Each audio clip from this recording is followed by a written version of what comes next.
So you just bought a house or you're planning on buying a house and you're interested in knowing what's the taxe de bienvenue or the land transfer tax.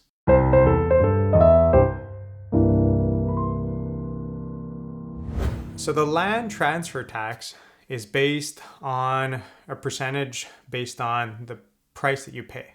It's either the highest of the price that you pay or the municipal evaluation. Okay, so regardless of which one's higher, it's not just, oh, it's evaluated at 200,000, but I'm paying $500,000 for it. I'll only owe on 200,000.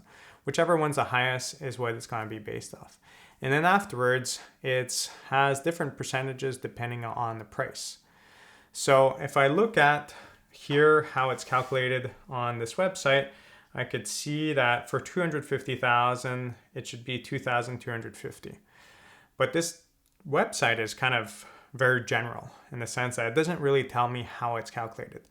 Well, the way it's calculated is, roughly speaking, it's for the first $50,000 of price, you're taxed at 0.5%. And then from 50,000 to 250,000, it's 1%. But you could see on this website here that the numbers are slightly more. And the reasons why those numbers are slightly more is that they're moving the brackets along over time based on inflation. But to keep things simple, as the other website does, first 50,000, 0.5%. So 0.5% of 50,000 is $250. And then 1% of the extra 200,000 would be $2,000, which gives that amount of 2,250 that was on the previous website. And I could see after passing a certain threshold price of roughly 250,000 that this amount goes at an even higher percentage, 1.5% here in the case of Quebec City. You could also find online that different cities have different percentages for those higher valued homes.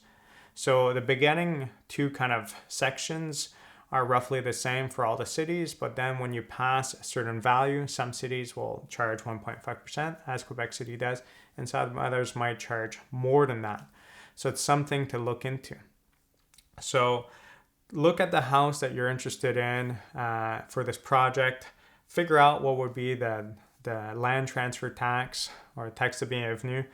And if you can, as best as possible, just try to figure a way where you could have that purchase price in your Excel file and that this amount comes out automatically. It's going to be a little bit tricky because you'll have to kind of set up some formulas that kind of say if it's based between this price and this price, this should be the percentage applied and so on, but it can be done. So I'd suggest you guys to try and play around with it, and that's going to help you understand Excel a little bit better. So hopefully this was interesting for you to understand about the whole land transfer tax, which is a very important tax to consider when buying a home based on the duration that you have, because it's one of those hidden fees that you have to consider. Because if you're thinking about buying a house and selling it off after a few years, well, you could see that roughly speaking, there's about 1% or maybe 1.5% of that amount that you'll have to grow your sale price by just to get that money back. And then there's other hidden fees that we haven't covered in this video, such as a notary, if you go through a realtor, and other ones out there as well. But this is one of the important ones to consider, and that must be included in your model. Hope you guys enjoyed this video. Talk to you soon. If you found this video interesting, please consider subscribing or joining my class where I guide you to apply and expand on the information found in these videos to real life examples. Have a good day.